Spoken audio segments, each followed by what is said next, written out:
안녕하세요. 디도 여왕은 직관적으로 답이 원이라는 것을 알았던 것 같습니다. 카르타고가 원형으로 생겼다는 말이 전해 오거든요. 이 디도 문제는 수학에서 나중에 편미분 방정식, 그리고 또 이제 우리가 캘큘러스 오브 베리에이션이라고 하는 변분법 개념, 그런 것들이 더 이제 확장되어 가지고 19세기에 이르러서야 완전히 증명되어졌다고 알려져 있습니다. 어쩌면 디도 여왕도 이미 변분법을 알고 있었을지도 모르겠네요. 자, 우리가 그건 차츰 배우도록 하고, 오늘 이 시간은 지난 시간에 이어서 편미분에 대해서 더 살펴보겠습니다. 편미분에 있어서 우리가 한 예제를 놓고 다시 보도록 하죠. 지금 여기 나와 있는 것처럼 z가 xy를 통해서 다시 s와 t의 함수로 주어져 있는 이런 경우를 보겠습니다. 자, 그래서 우리가 지난 시간에 했던 것처럼 이 z를 s에 대해서 편미분을 한다, 또는 z를 t에 대해서 편미분을 한다 라고 해서, 지난 시간에 우리가 이제 디퍼렌셜 개념을 써가지고 이것들을 dz가 ex dx, 그 다음에 이제 xy를 디퍼렌셜을 취하게 되면은 x 디퍼렌셜을 취할 때 y dx, 그 다음에 이제 라이프니츠 룰에 의해서 또 y 쪽을 취하게 되니까 x dy, 이런 식으로 해서 여러분들이 이제 이 각 식들의 디퍼렌셜들을 쓸 수가 있죠. 또 밑에 걸 써볼까요? ex dx 더하기 3y 제곱에 dy 한 것이 st의 디퍼렌셜이니까 t ds sdt. 자, 5는 상수니까지 없겠죠. 그 다음에 마지막 것도 빨리 써보죠. 3x 제곱에 dx 빼기 2y dy 한 것이 es ds 더하기 2t dt. 죄송합니다. 자, 이렇게 해가지고 우리가 이제 각 디퍼렌셜들이 연결되어 있는 식을 얻었는데요.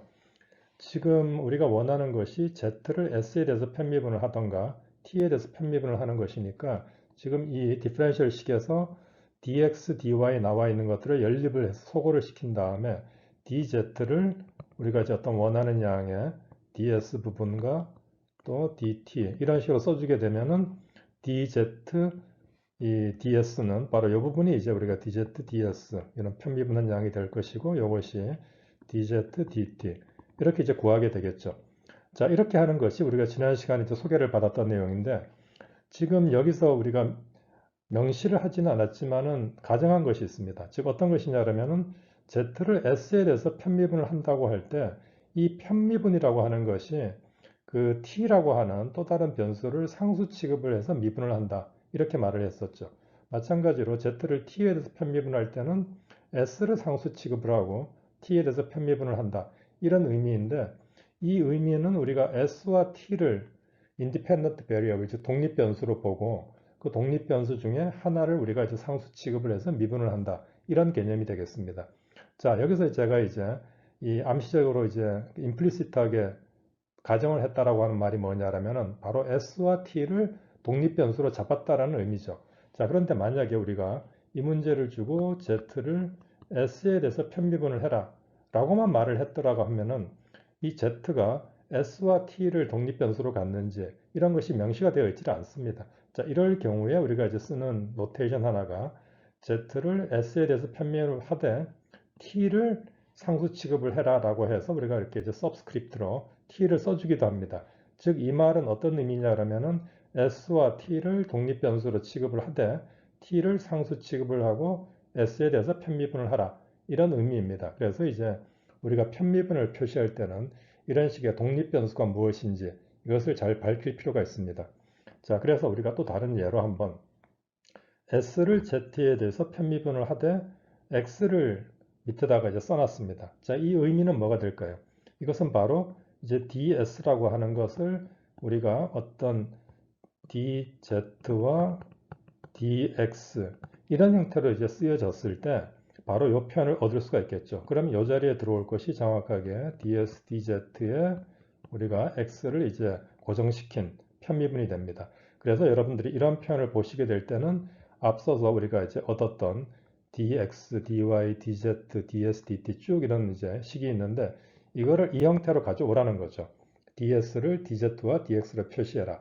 즉 바꿔 말하면은 z와 x를 독립 변수로 해가지고 s를 표현한 다음에 s가 즉 z와 x의 이제 함수가 되고, 그 경우에 편비분을 구하라라는 말이 되겠습니다.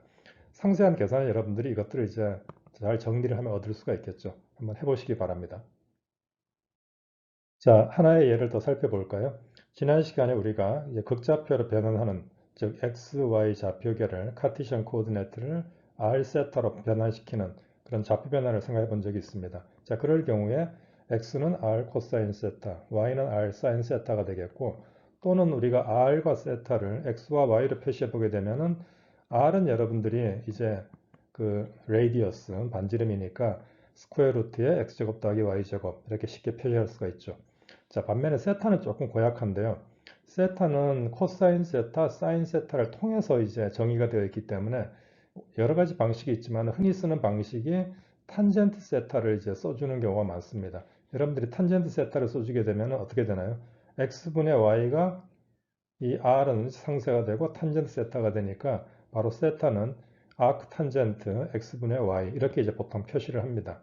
자, 이것은 이제 우리가 이렇게 표시하는 것은 좋은데 세타라고 하는 것이 여러분들이 탄젠트 세타를 그려보게 되면은 세타는 마이너스 2분의 파이에서 플러스 2분의 파이 사이에서 이렇게 이제 값이 변하다가 2분의 파이가 되는 경우는 무한대가 되고 또 마이너스 2분의 파이 경우도 그렇고 이런 식의 주기를 가지고 계속 바뀌게 되죠.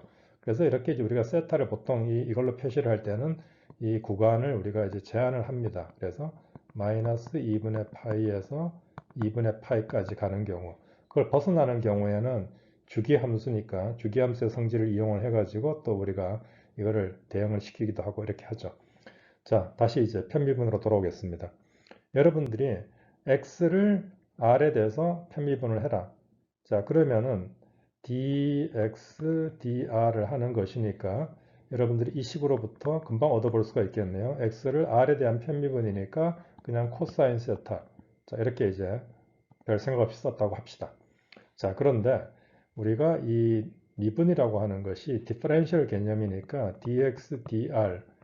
물론 이 dx, dr이라고 하는 것은 이제 인피니티스멀 해가지고 아주 작다라는 뭐 거의 0으로 간다 이런 의미를 생각하고 있는데 그것을 만약에 뒤집게 되면 어떻게 될까요? 우리가 이 dx, dr을 순서를 바꿔가지고 dr, dx라고 하고 그거분의 1이라고 쓰면은 물론 여러분들이 dx, dr이라고 하는 것이 분수를 의미하는 것은 아니고 리미트 개념인데 그렇다고 하더라도 여러분들이 델타 x 나누기 델타 r 이렇게 하고 리미트 델타 r이 0으로 간다. 이런 개념으로 생각을 하죠. 자, 그러니까 이제 델타 x, 델타 r이라고 하는 작은 값이다. 라고 했을 때는 이제 역수를 취할 수도 있을 텐데 그러면은 여러분들이 이런 관계를 가질 수가 있을까요? dx, dr, 즉 x를 r에서 미분한 것이 r을 x에서 미분한 것의 역수다. 예를 한번 해보죠. x가 만약에 우리가 뭘 잡아볼까요? r의 제곱이었다. 이렇게 되면은 dx, dr은 2r 금방 나오죠. 반면에 여러분들이 r이 x의 함수로 써주게 되면은 r은 x의 2분의 1승 이렇게 이제 표시가 될 텐데 자 이것을 x에서 미분을 하게 되면은 어떻게 되나요? 2분의 1에 x의 마이너스 2분의 1승 자 그렇게 해서 앞서서 말했던 것처럼 dx, dr과 dr, dx를 곱하게 되면은 금방 여러분들이 1이 되는 것을 확인을 할 수가 있습니다. 즉 이런 역수의 관계가 성립이 되었다는 것이죠. 편미분의 경우에 이것이 이제 가능하겠느냐라는 것인데요. 자, dx, dr을 했는데 그러면 dr, dx를 해보면 어떻게 되느냐라는 걸 해볼 수가 있습니다. 지금 우리가 여기서 dr, dx를 또 이제 계산을 이 식이 있으니까 해보게 되면 어떻게 될까요? 지금 x에 대한 편미분이니까 스퀘어 루트에 x제곱 더하기 y제곱 분의 2분의 1이 나오고 x 편미분 하니까 2x 해가지고 이렇게 나오는 것이 앞에서 구한 dx, dr과 dr, dx는 전혀 관계가 없는 것을 볼 수가 있습니다. 즉 바꿔 말하면 이것은 역수 관계가 있는 게 아니라는 것이죠. 어째서 이런 일이 일어났을까요? 바로 여러분들이 앞장에서 배웠던 우리가 x를 r에 대해서 편미분을 한다고 할 때는 세타를 고정시켰다라는 의미죠. 즉 r과 세타를 독립변수로 우리가 간주를 한 것이고 여기에서 보게 되면은 dr, dx를 했을 때는 세타가 아니라 y를 이제 상수 취급을 하고 편미분을 한 것이죠. 즉 독립변수가 달라지게 됩니다. 지금 여기에서는 r과 세타가 독립변수, 여기서는 x와 y가 독립변수가 되어 있기 때문에 편미분이 이 우리가 이런 것이죠. 상미분이라고 부르는 dx, dr하고는 완전히 다른 상황이 되겠습니다. 따라서 지금 여기서 쓴 표현은 엄밀한 의미에서 옳지가 않고 물론 이제 여기에다가 우리가 이제 세타 그 다음에 여기에 y 이런 걸 이제 표시를 했어야지 맞겠죠? 자, 그럴 경우에는 같지 않다라는 것입니다. 그럼 어느 경우에 같아질까요? 여러분들이 dx, dr을 하더라도 자, 세트에서 픽시켰다 그러면은 dr, dx를 계산할 때도 마찬가지로 같은 세타에 대해서 이걸 우리가 고정을 해야지 된다는 것이죠. 즉 바꿔 말하면은 이것이 이제 인버스 관계를 가지려면은 r 자체를 x와 세타의 함수로 바꿔 쓴 다음에 그 다음에 이제 x에 대한 편미분을 하게 되면은 앞에서 말한 역수의 관계가 성립이 된다. 이렇게 말할 수 있겠습니다. 실제 그렇게 되는지는 여러분들이 한번 직접 계산을 해보시기 바랍니다.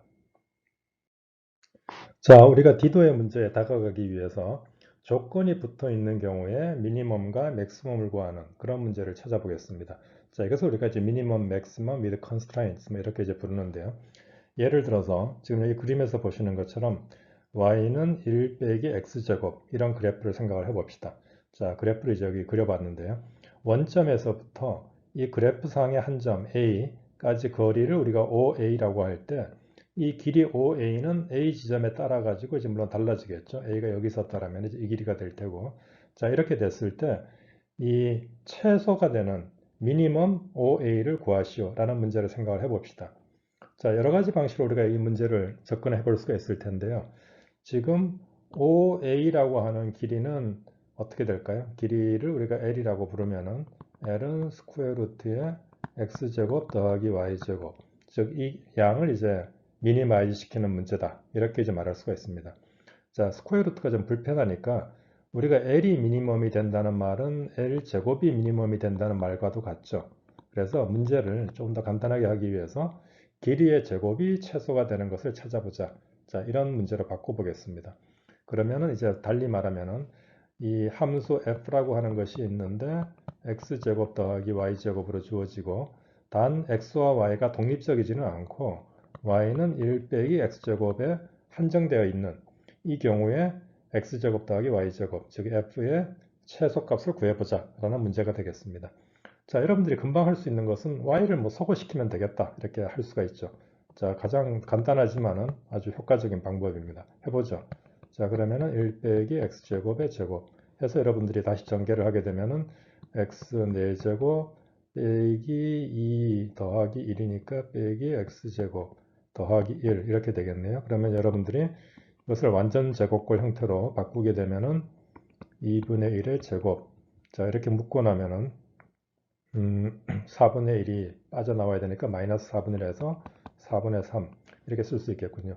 자, 그러면 여러분들이 고등학교 시절에 그 뛰어난 실력을 발휘하게 되면은 x가 제곱이 2분의 1이 될 때 함수 f는 미니멈이 되고 값은 4분의 3이 된다. 즉 플러스 마이너스 루트 2분의 1 지점에서 이 길이 제곱은 4분의 3이 된다라고 하니까 x가 2분의 또는 마이너스 2 루트 2분의 1 지점에서 길이 L은 2분의 루트 3이 된다. 이것이 이제 로컬 미니멈이다 라고 이제 말을 하는 것이죠.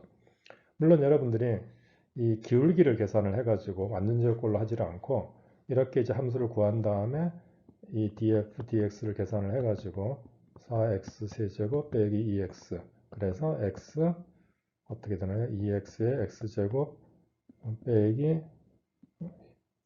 1 해서 이제 0이다 해서 극점이 x가 0이거나 또는 플러스 마이너스 루트 2분의 1에서 이제 기울기가 0이 되니까 각 극점에서 또 세컨드 드리버티브까지 한 번 더 미분한 이 미분한 것의 부호를 판별해 보면은 x는 로컬 맥시멈 그 다음에 x가 0인 지점은 로컬 맥시멈 플러스 마이너스 루트 2분의 1 지점은 로컬 미니멈이 된다. 이렇게 이제 풀 수가 있겠습니다. 자, 이건 여러분들이 익숙한 방법이죠.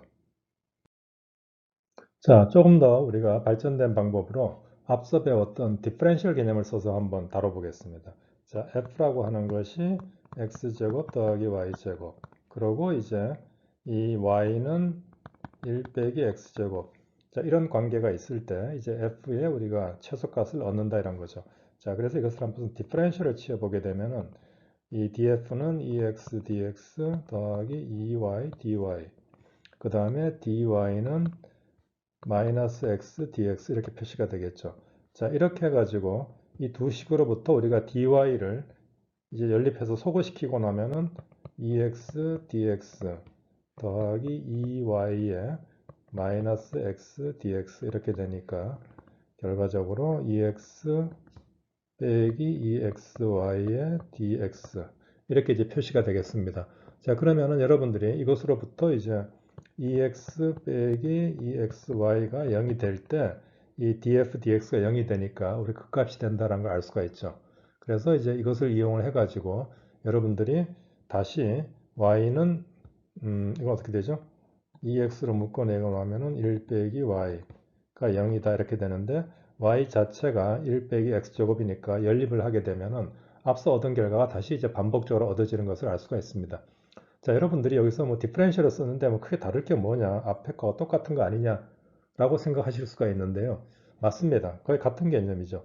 단 여기서 우리가 얻는 장점이라고 하는 것은 dy가 이제 dx로 이렇게 우리가 디퍼렌셜을 썼는데 y가 x에 대해서 이렇게 항상 익스플리시트하게 어떤 함수 형태로 쓰여지지 않더라도, 즉 바꿔 말하면은 y를 소거시킬 수가 없고, 예를 들어서 여러분들이 이 컨스트레인트가 y 더하기 익스포넨셜의 y승이 1 빼기 x제곱이다, 뭐 이런 아주 고약한 형태로 쓰여졌다고 하더라도 y에 대해서 우리가 이걸 꼭 풀어가지고 소거할 필요가 없이 디퍼렌셜을 쓰게 되면은 어떻게 될까요? y가 있는 상태에서 지금 이 과정을 다 다시 전개를 할 수가 있겠죠.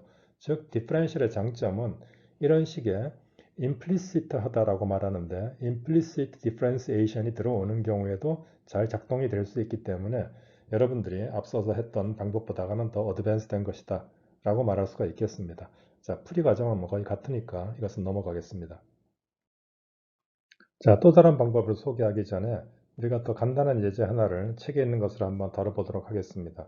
자, 이 문제는 지금 여기 보는 것처럼 이 x 빼기 2y 빼기 z가 3이다. 이렇게 되면 이제 어떤 플레인을 우리가 그리게 될 텐데요. 3차원 공간에서 어떤 이제 이미의 플레인이 있다고 하고 원점에서 플레인까지 거리가 최소가 되는 이런 문제를 한번 다시 다뤄보도록 하죠.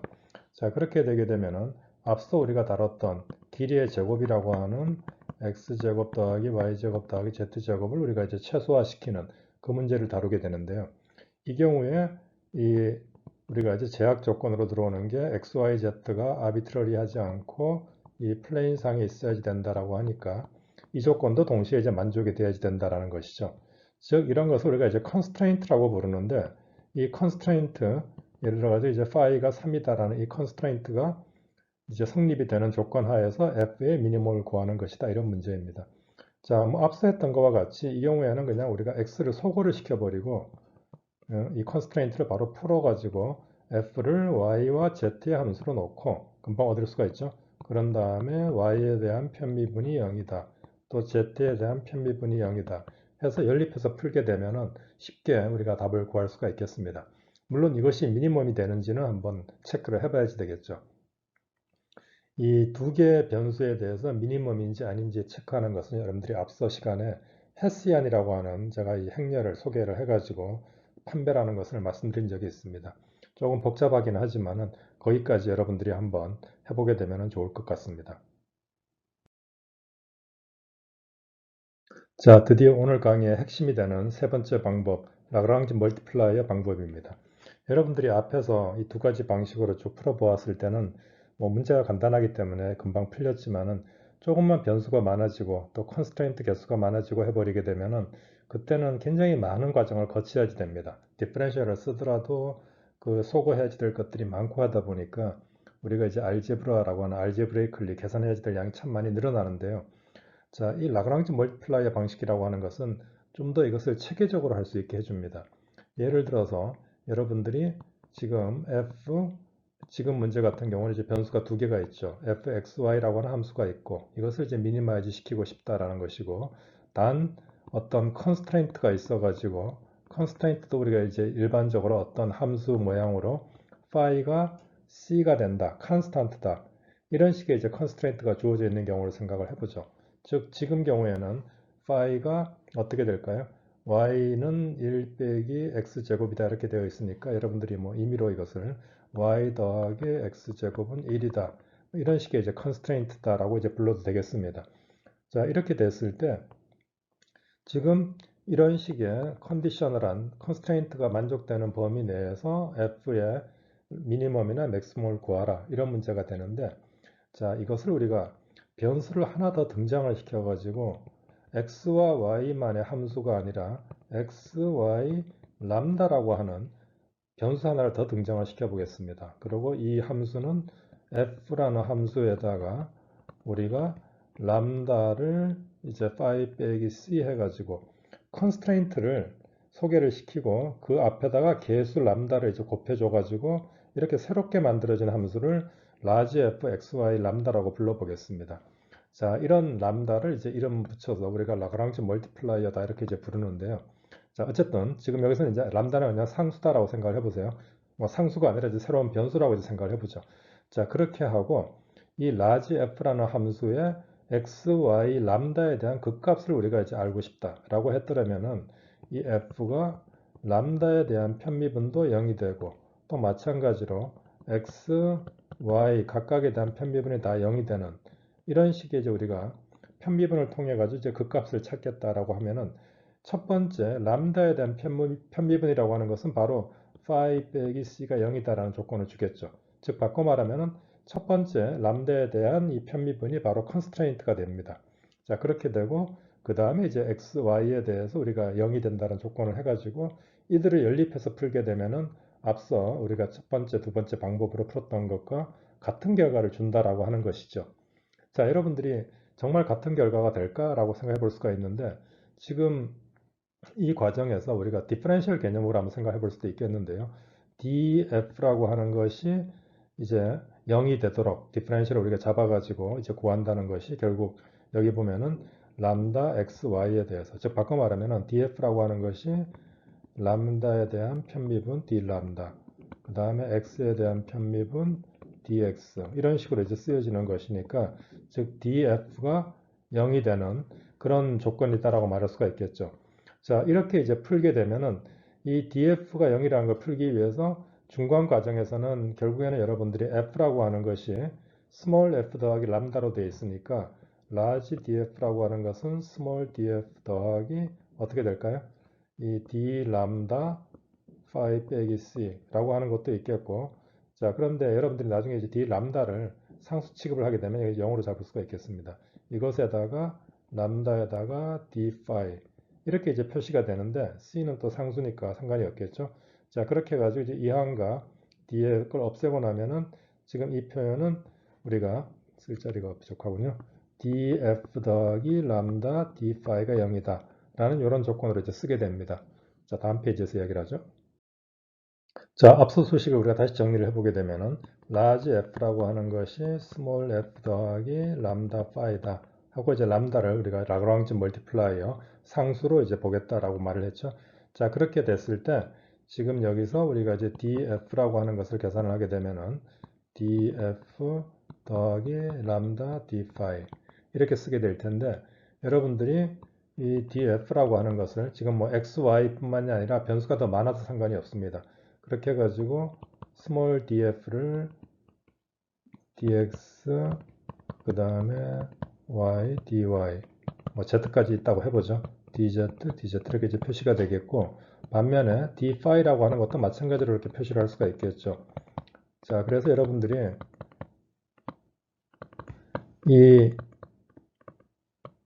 얻어진 거를 large df 관점에서 써보게 되면 어떻게 될까요? 그걸 묶어 보게 되면은 df dx 더하기 람다 df dphi dx 하고 dx가 쓰여지고 또 yz 표현이 있을 것입니다.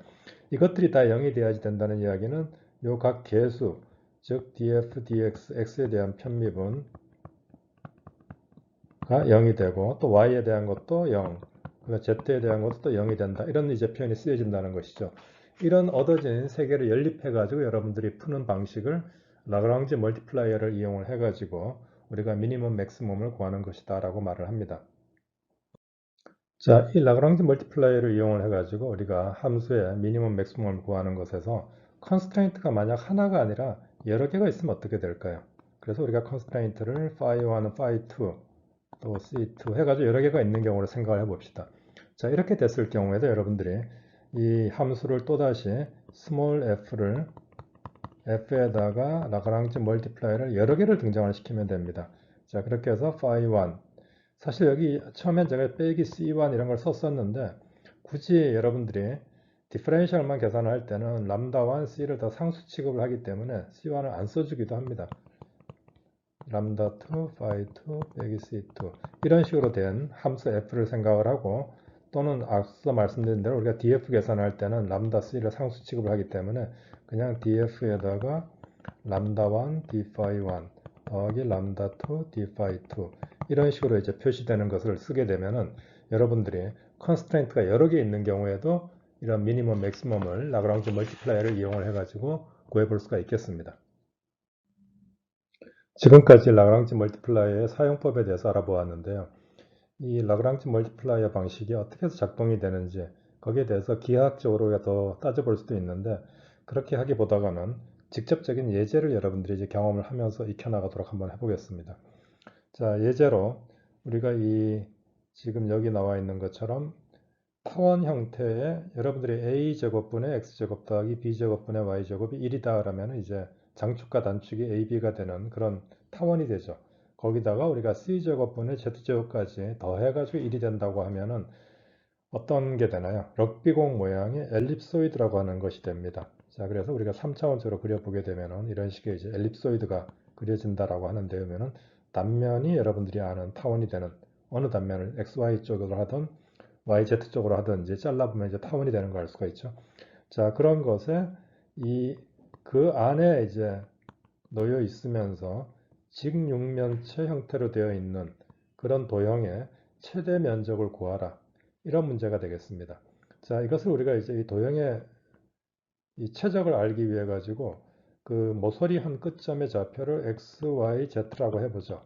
자, 그렇게 되면은 이 변의 길이가 이 직육면체 변의 길이가 2x, 2y, 2z가 되니까 전체 그 부피는 2x, 2y, 2z를 곱한 즉 8xyz가 부피가 되겠습니다. 자, 이런 부피를 우리가 이제 최대값을 알고 싶은데 지금 이 엘립소이드라고 하는 이 컨스트레인트, 즉 xyz가 이 엘립소이드 식을 이제 만족시켜야지 된다라는 것이죠. 자, 그래서 앞서 소개했던 것처럼 f라고 하는 함수를 8xyz에다가 라그랑지 멀티플라이어 람다를 쓰고 이 자리에다가 a제곱 분의 x제곱, b제곱분의 y제곱, z제곱분의 죄송합니다. c제곱분의 z제곱 빼기 1 한 것을 가지고 이제 라지 f를 정의할 수가 있겠습니다.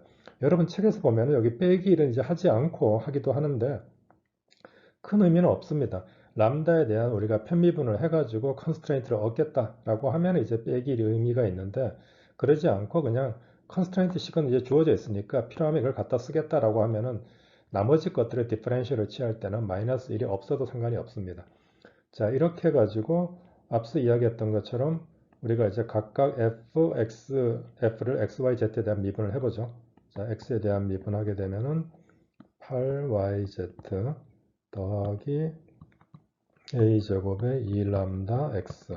자, 이런 식이 쭉 주어지겠네요. 그래서 y에 대한 미분도 8xz b제곱의 2람다 y.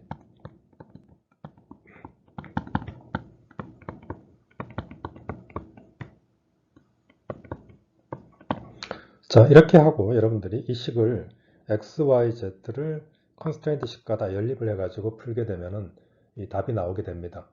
실질적으로 구해보게 되면은 여러분들이 8xyz 값이 3루트 3분의 8abc가 나오는 것을 볼 수가 있는데요.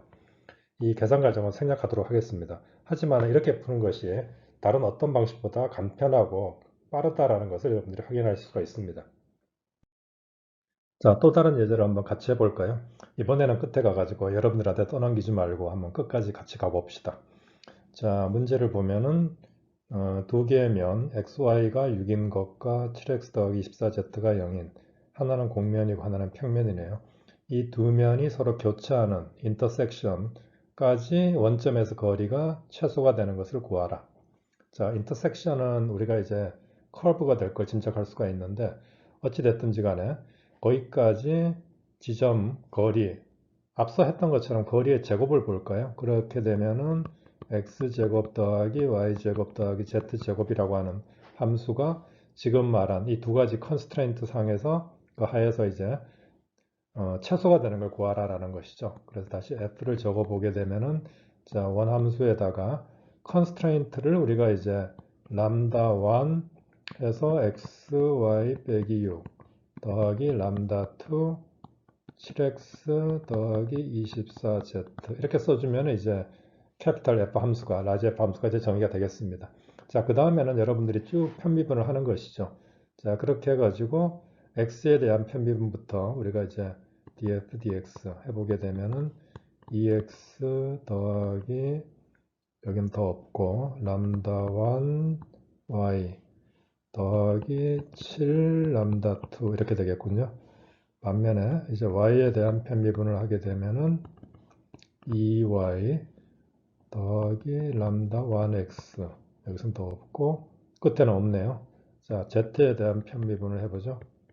z에 대한 편미분은 2z 첫 번째 람다 1은 없고 더하기 24 람다 2 이렇게 되겠습니다.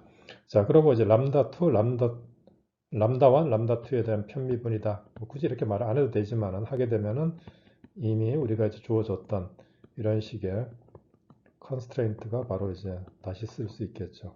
7x 더하기 24z는 0이다. 자, 이렇게 해가지고 우리가 총 5개의 이쿠에이션을 연립해서 푸는 문제가 되겠습니다.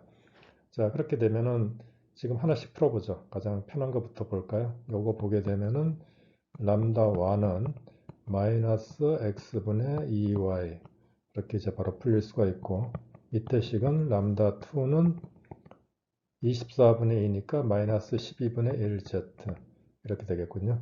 자, 그렇게 해서 첫 번째 식에다 집어넣게 되면은 어떻게 될까요? 2x는 2x 더하기 람다 1이니까 마이너스 x분의 2y 제곱 그 다음에 7 람다 2니까 마이너스 12분의 7 z가 0이다. 자, 이런 식 하나가 이제 등장이 됐고 그것하고 그 다음에 xy가 6이고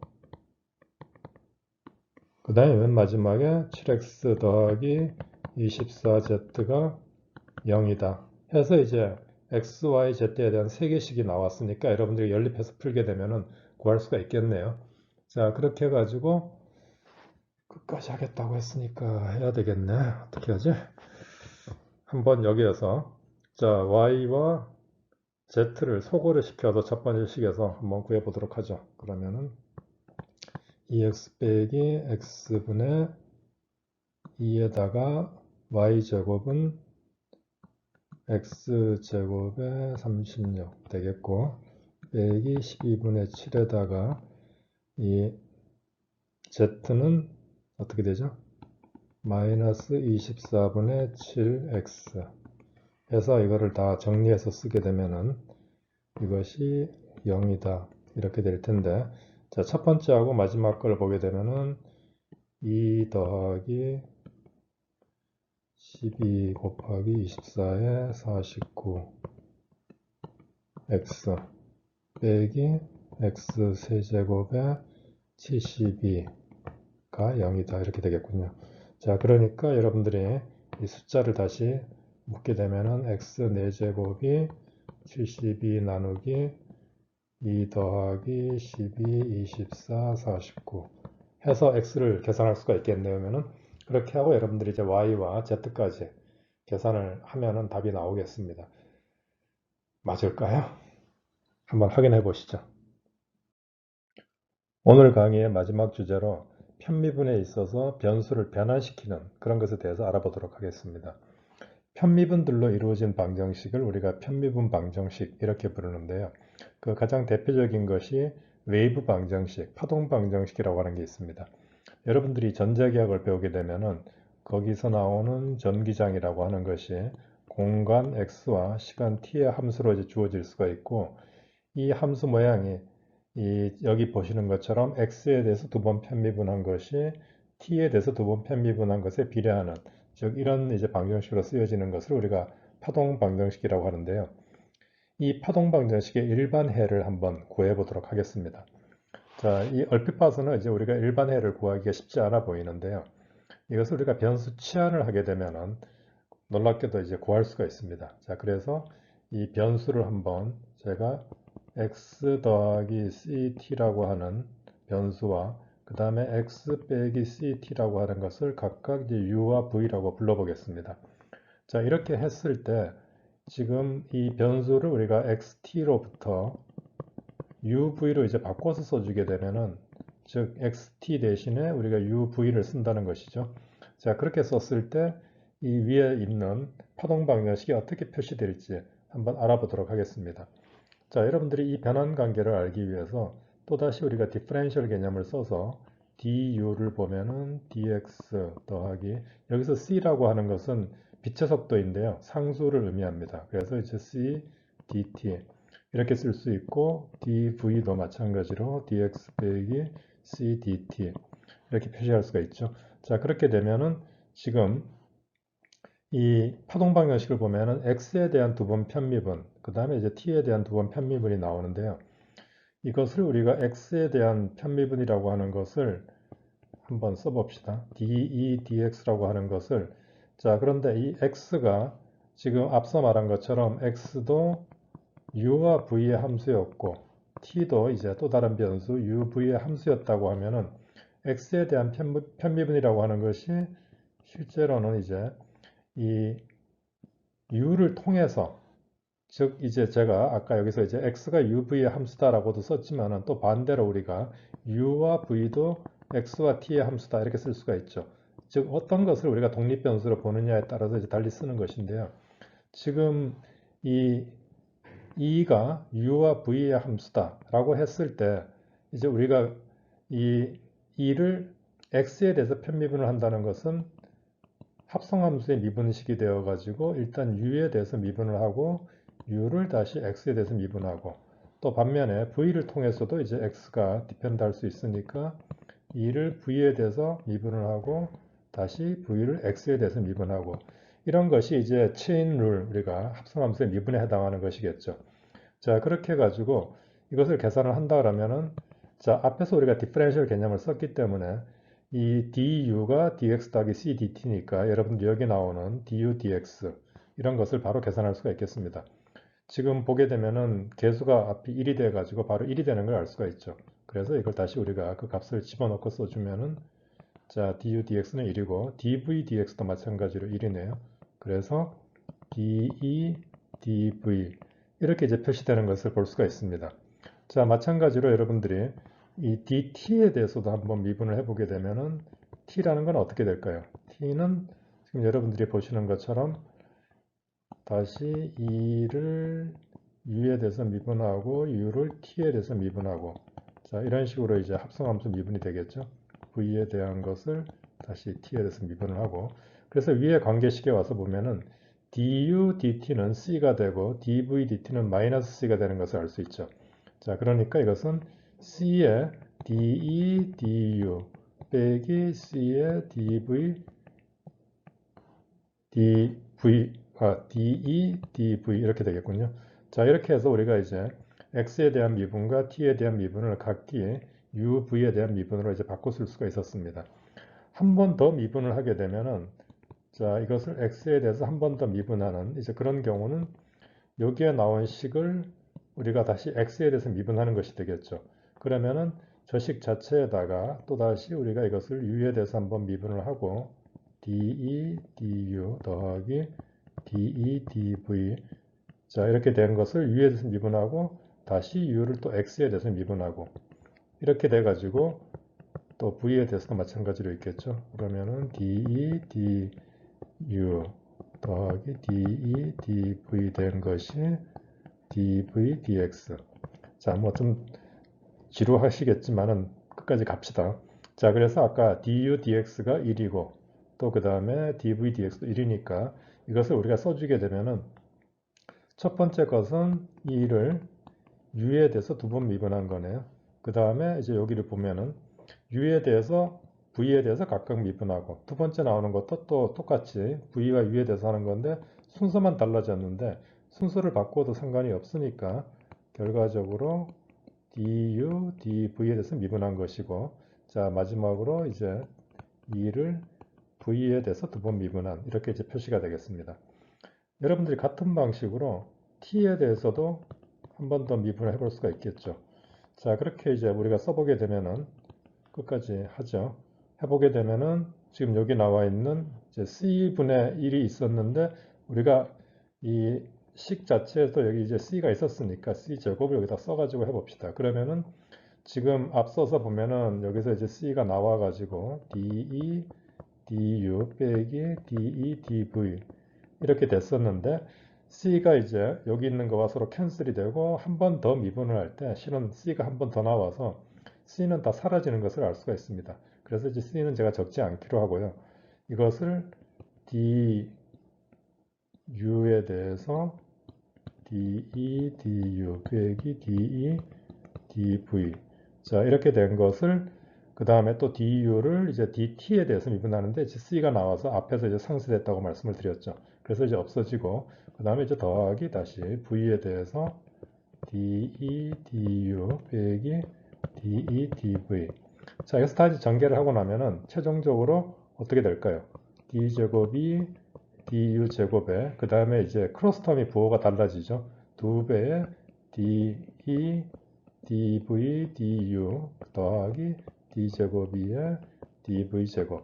자, 해서 이 위의 식에서 아래 식을 빼면은 바로 이제 웨이브 방정식이 될 텐데, 자, 그렇게 해서 이제 식을 쭉 빼주게 되면은 왼쪽은 0, 오른쪽에 와서는 어떻게 될까요?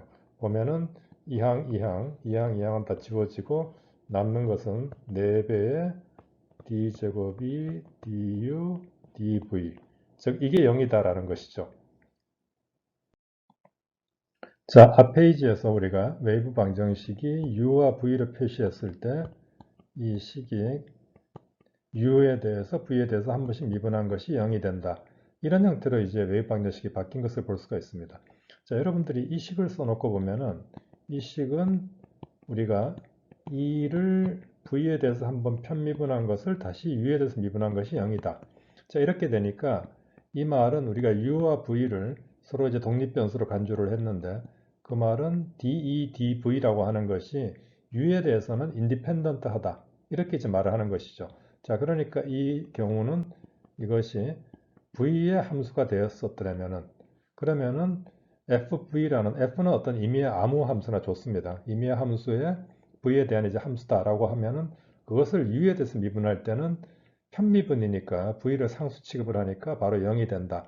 해서 우리가 이 방정식의 일반해를 이 바로 de, dv한 것이 fv가 된다. 이렇게 쓸 수가 있습니다.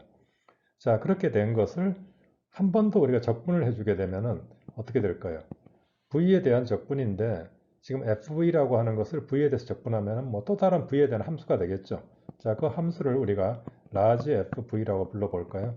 자, 그렇게 되겠고 그 다음에 이거를 이제 이 식에다 집어넣으면은 지금 de, dv를 해서 이제 fv가 나왔는데 지금 그 과정에서 만약에 여기 우리가 어떤 u라고 하는 함수만, u만의 함수, large g가 있다고 하면은 이 2를 v에 대해서 편미분하는 경우에 de, dv를 하는 경우에 앞서서 이제 df, dv 더하기 그 다음에 어떻게 될까요? dg, dv인데 이 g가 u만의 함수니까 얘는 0이 돼가지고 없어지고 즉 적분상수가 이제 이 함수꼴로 주어진 경우입니다. 따라서 전기장 2라고 하는 것이 fv 더하기 gu 그리고 여기서 large f와 large g는 arbitrary function이다. 이렇게 하는 것이 항상 해가 된다는 것이죠. 우리가 UV가 무엇이었는지 기억을 되살려 보면은 아마 제 기억에 U는 X 더하기 CT, V는 X 빼기 CT였던 걸로 기억을 하는데요. 그래서 이걸 우리가 다시 써주면은 X 더하기 CT의 임의의 함수 더하기 X 빼기 CT의 임의의 함수다. 이런 식으로 이제 표시를 합니다. 여러분들이 X 더하기 CT라고 하는 것은 또 X 빼기 CT라고 하는 것은 나중에 왼쪽으로 움직이는 오른쪽으로 움직이는 그런 이 움직이는 개에서 봤던 이제 좌표 뭐 이런 말을 씁니다. 나중에 여러분들이 그 갈릴레이 변환식이라던가 이렇게 이제 배울 때 등장하는 그런 좌표 변환인데요. 바로 이 갈릴레이 변환을 통해 가지고 우리가 임의의 해를 구할 수 있는 그리고 이제 이 베리어블을 체인지하는 변수 이 변환을 통해 가지고 이 편미분 방정식의 일반회를 구할 수도 있습니다. 자, 드디어 오늘의 마지막 이그젬플인 라플라스 방정식을 한번 살펴보도록 하겠습니다. 라플라스 방정식은 앞서 본 웨이브 방정식하고 비슷하긴 한데요. 그렇지만은 두 번 미분한 것이 다 이제 플러스로 연결되어 있는, 즉 x에 대해서 두 번 미분한 것 더하기 y에 대해서 두 번 미분한 것이 0이다 라는 것이 이제 라플라스 방정식의 모양입니다. 물론 여러분들이 3차원에서 하게 되면은 여기에 더하기 이 z까지 이제 들어오는 z에 대한 두 번 미분까지 이렇게 이제 보태준 거를 우리가 3차원에서의 라플라스 방정식 이렇게 부릅니다. 자, 지금 여기서는 우리가 2차원 라플라스 방정식만 한번 다뤄보도록 하죠. 자, 이렇게 이제 표현된 라플라스 방정식은 xy, 즉 카티시안 코오디네이트에서의 이제 모양인데요. 이것을 우리가 폴라 코오디네이트, 즉 xy 대신에 r 세타라고 하는 이 좌표계에서는 어떻게 표시가 될까 하는 문제를 한번 다뤄보겠습니다. 자, 여러분들이 x를 r 코사인 세타, y를 r 사인 세타로 했을 때 이제 이 좌표 변환하는 것은 앞서 본 적도 있었는데요. 이것을 다시 한번 우리가 디퍼렌셜을 이용을 해서 써보도록 하겠습니다. 자, x의 디퍼렌셜을 해보면은 이제 r과 세타를 우리가 독립변수로 생각하는 경우니까 코사인 세타 dr 그 다음에 이제 세타 쪽을 미분해 가지고 r 사인 세타 d 세타 이렇게 표시할 수가 있겠고 dy라고 하는 것도 마찬가지로 sin 세타 dr 그 다음에 이제 sin 세타를 미분하니까 더하기 r 코사인 세타 d 세타 이렇게 이제 관계를 표시할 수가 있겠습니다. 자, 여러분들이 이것을 이제 벡터 표시로 한번 dx dy를 이 성분이 두 개 있는 벡터로 표시를 해보게 되면은 여러분들이 이것을 이제 목표는 dr d 세타 이 성분을 갖는 벡터와 관계를 이제 써보자 하는 것이죠. 그러면 이게 코사인 세타 마이너스 r 사인 세타 사인 세타 r 코사인 세타 이렇게 이제 표시를 할 수 있겠습니다. 자, 이렇게 이제 행렬로 써서 좋은 것은 바로 이것으로부터 우리가 dr d 세타를 dx dy로도 표시해 볼 수 있다는 거죠. 어떻게 표시를 하나요? 바로 여기 나온 2x 행렬에 역행렬을 이제 곱하게 되면은 이 오른쪽 부분은 아이덴티티가 되고 왼쪽에는 역행렬이 곱해지니까 바로 지금 여기 나와 있는 2x 행렬에 역행렬을 표시하면 되겠습니다. 자, 역행렬의 공식을 여러분들이 외우고 있을 텐데요. 어떻게 될까요? 우선 디터미넌트 계산을 하면은 r 코사인 제곱 세타 빼기 r 사인 제곱 세타니까 바로 r이 돼서 디터미넌트가 이제 r분의 1을 곱하고 자, 그 다음에 이거를 대각 방향은 이제 뒤집어 버리고 그 다음에 off diagonal part 비대각 방향은 부호만 바꾸면 되는 것이었었죠. 자, 그래서 마이너스 사인 세타 이렇게 이제 표시가 될 수 있겠습니다. 그렇게 되니까 우리가 dr이라고 하는 것이 바로 코사인 세타 r은 이제 상쇄가 되고 dx 더하기 r 사인 세타의 dy 반면에 d 세타라는 것은 마이너스 r분의 1의 사인 세타의 dx 더하기 r분의 1의 코사인 세타 dy 이렇게 이제 표시가 되겠습니다. 자, 하나가 틀린 것 같죠? 어딜까요? 여기 r이 상쇄돼서 없어지는군요. 자, 지웁시다. 자, 이렇게 이제 하고 나면은 여러분들이 이 r을 x에 대해서 편미분한 것 바로 이제 코사인 세타다 읽어낼 수가 있을 텐데요. r을 y에 대한 편미분은 사인 세타 또 세타를 x에 대해서 편미분한 것은 마이너스 r분의 1 사인 세타 그리고 세타를 y에 대해서 편미분한 r분의 1의 코사인 세타 해서 이런 관계식들을 여러분들이 다 구할 수가 있겠습니다. 자, 그래서 이제 마지막으로 앞서 했던 거하고 비슷하게 우리가 이제 하나씩 이 x에 대한 편미분, x에 대해서 두 번 편미분 하는 것을 이제 세타, r 세타에 대한 미분으로 이제 바꿔가는, 편미분으로 바꿔가는 그런 것을 해야지 되겠죠. 자, 그러면은 일단 x에 대한 편미분이라고 하는 것은 바로 2가 다시 이제 r과 세타를 통해서 주어진다고 했으니까 이것을 우리가 우선 r에 대해서 한번 먼저 미분을 하고 r을 x에 대해서 미분하는 그리고 또 이제 반면에 세타도 있으니까 세타에 대해서 먼저 미분한 다음에 x에서 미분하는 이런 것이 되겠습니다. 이제 체인 룰이죠. 자, 그러면은 바로 위에서 dr, dx를 우리가 계산을 해놨으니까 써보겠습니다. 코사인 세타의 d, dr이 되고 그 다음에 d 세타 dx는 마이너스 r분의 1의 사인 세타의 de, d 세타. 자, 이렇게 이제 됐죠. y에 대해서도 한번 적어 봅시다. y에 대해서 하게 되면은 지금 뭐 이거 비슷한 표현이 있겠죠. 그냥 빨리 씁시다. dr, dr, dy, de, d 세타, d 세타, dy. 자, 됐고 그 다음에 dr, dy는 마이너스 그냥 사인이군요. 죄송합니다. 사인 세타의 de, dr 됐고 그 다음에 d 세타 dy가 이제 더하기 r분의 1의 코사인 세타의 de, d 세타. 자, 해서 이제 다음 장으로 갑시다. 앞페이지 수식을 다시 쓰기 싫어서 타이핑을 해보았습니다. 자, 우리가 앞에 페이지에서 de, dx, de, dy를 직접 이제 계산을 해가지고 이것을 이제 이런 식으로 코사인 세타, de, dr 하는 식으로 쭉 썼었죠. 자, 여러분들이 이 표현을 눈여겨보시게 되면은 이 표현이 지금 ddx라고 하는 편미분이 지금 보면은 여기 팩터를 다 뽑아냈을 때 코사인 세타 ddr 빼기 r분의 1 사인 세타 dd 세타로 표시되는 것을 알 수가 있습니다. 마찬가지로 y에 대한 편미분도 이제 이렇게 뽑아서 쓸 수가 있죠. 자, 그렇게 했으면은 지금 우리가 이제 한 번 더 x에 대해서 미분하는 걸 생각을 할 때 앞서서 계산을 했던 이 de dx에다가 또 한 번에 ddx를 하는 것인데 그것을 이제 r 세타에 대한 미분으로 하게 되니까 여러분들이 그 ddx에 대한 오퍼레이터라고 우리가 부르죠. 그거를 이제 r 세타에 대한 미분으로 이렇게 갖다 써주면 되겠습니다. 자, 그 다음에는 이걸 이제 우리가 항을 하나하나씩 다 미분을 하면 되겠죠.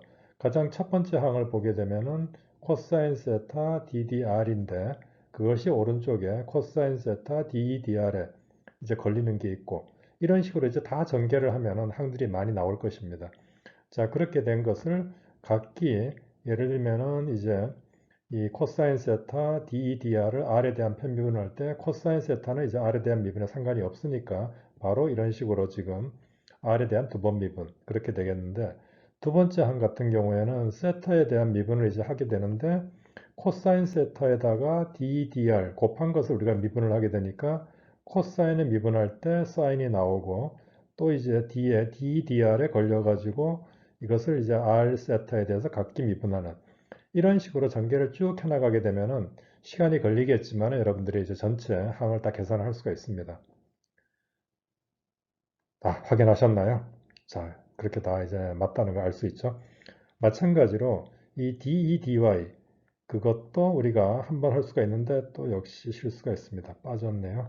Y에 대해서 두 번 편미분하는 이런 것을 여러분들이 같은 방식으로 쭉 해주게 되면은 최종적으로 또 비슷한 식이 나오는 것을 확인할 수가 있습니다.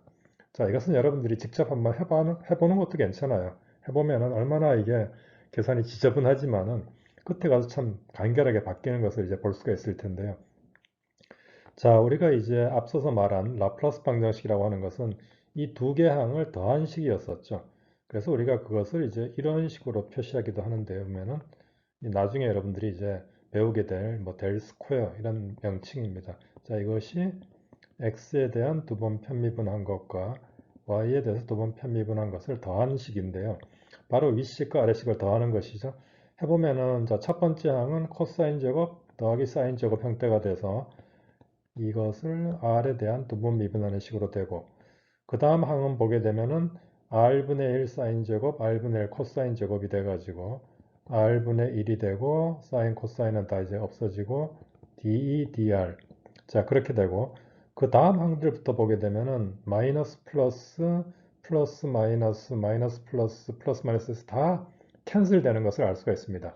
그러니까 다 없어져 버리고 맨 마지막 항만 남게 되겠네요.